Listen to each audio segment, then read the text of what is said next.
This is a blog where I share my personal experience. Back to welfare and the discovery of my sensitive self. After leaving the adult industry, I returned to the world of welfare work. But I was afraid to jump straight back into the field. So I started by taking a course to become a certified care instructor. Teaching others helped deepen my own understanding. It also gave me the chance to re-examine what it really means to be a professional caregiver. Looking back, it was a very meaningful time. I was surrounded by experienced professionals already. Active instructors, nurses, rehab specialists, all my seniors. No way could I say, until recently, I was working in the sexy industry. On presentation day, my voice shook so much I could barely speak. Every day of the course, I was a bundle of nerves. After the course ended, one of the kind senior participants said to me, "You should get your social worker certification. Our university will support you." It was a generous offer. But I couldn't bring myself to say. I didn't really go to junior high properly. So I mumbled an awkward excuse and declined. In my heart, I was screaming, what the hell was past me doing all that time? Honestly, I wanted to go back and slap myself. Eventually, I shifted into a field. I'd always been interested in supporting people with intellectual disabilities. I got a job at a group home specifically for them. A group home is a shared living space for people like seniors or people with disabilities who need some help with daily life. The one I worked at was specifically for people with intellectual disabilities. The residents just needed light support with everyday tasks. We spent our days together at a gentle, relaxed pace. I was hired as part of the opening staff. But just 2 months after launch, the first manager resigned. And I ended up becoming the new manager. It was my first time in a group home. Everything was new, and I had to figure it all out as I went. Of course, there were challenges. But it didn't have the chaotic energy of a nursing home. There were plenty of warm conversations and peaceful moments.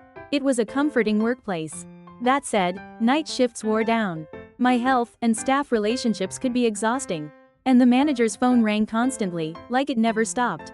I'm not great at switching between on and off. I was always emotionally on edge, thinking, I have to do my best for everyone. The facility started with 1 building and 2 units. 3 years later, it expanded to 2 buildings and 4 units.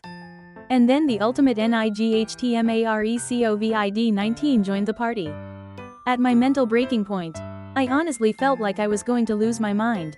After working hard for 3 to 4 years, I finally hit my limit. I was diagnosed with adjustment disorder and quit. Even now, I'm still in low power mode with work, trying to figure out what kind of working style suits me. It took me a long time, but I finally understand. If your mind and body aren't healthy, none of it matters. Even during my break from work, a lot happened. Since my mother's death, I've been seeing a mental health professional.